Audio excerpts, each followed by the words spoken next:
आज मैं आपको ब्रोकोली के बारे में बताऊंगी। ब्रोकोली नाम का एक ऐसा वेजिटेबल है जो दिखने में तो कॉलीफ्लावर जैसा दिखता है, लेकिन कलर में हरे रंग का रहता है। और पूरे पश्चिम के देशों में चारों ओर आजकल ब्रोकोली डेफिनेटली मिलती ही है, और उसमें इतने अधिक गुण है कि मैंने सोचा कि ब्रोकोली के बारे में तो आपको मुझे बताना ही चाहिए। तो ब्रोकोली जो है उसमें विटामिन ए और उसके साथ फॉलिक एसिड और आयरन बहुत ही अच्छे मात्रा में है, और फाइबर्स बहुत अच्छे हैं। तो दर्शकों, ये तो टेक्निकल बात हो गई, लेकिन उससे होता क्या है, आपको क्या लाभ होता है?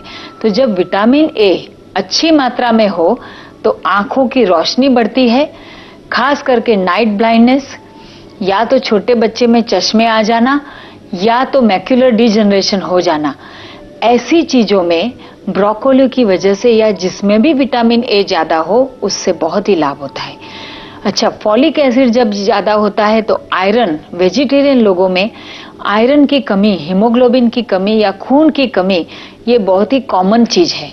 वेजिटेरियन लोगों को अपने आहार से कुदरती रूप से आयरन कम मिलता है, और उसकी वजह से उन्हें हमेशा हीमोग्लोबिन या रक्त थोड़ा कम ही रहता है।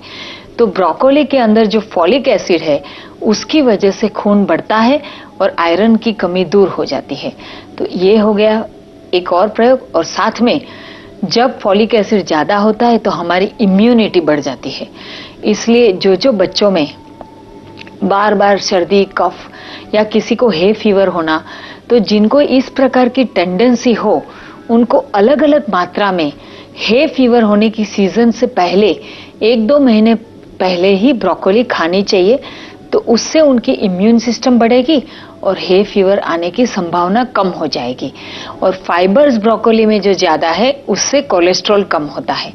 तो इसलिए आज मैं आपको ब्रोकोली की कुछ ऐसी रेसिपी दिखा रही हूँ जो एक सैंपल रेसिपी है, क्योंकि ब्रोकोली आयुर्वेद के अनुसार थोड़ी वायु करने वाली है, यानी कि गैस पैदा करती है।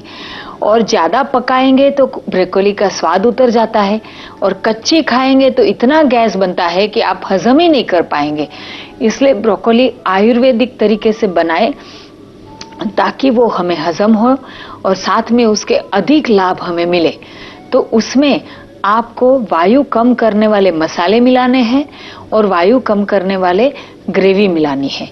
जैसे कि ऑनियन को पीस करके आप डालें तो उससे वायु कम होता है ग्रेवी में, या नारियल का मिल्क बना के डाले तो उससे वायु कम होता है।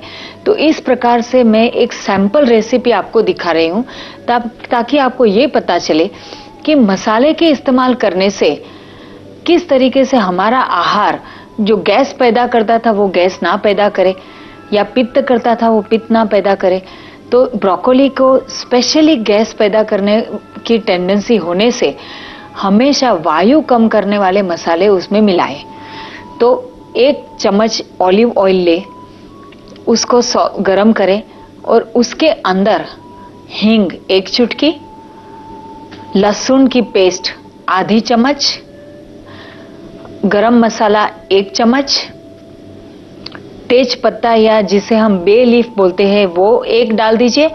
उसे थोड़ा सा हल्का सा सेक लीजिए, और फिर उसमें हल्दी थोड़ी मिला करके ब्रोकोली का वघार कर लीजिए, टेम्परिंग करें। फिर ब्रोकोली को उस कढ़ाई में उसी में थोड़ा सा ढक करके पकने दें।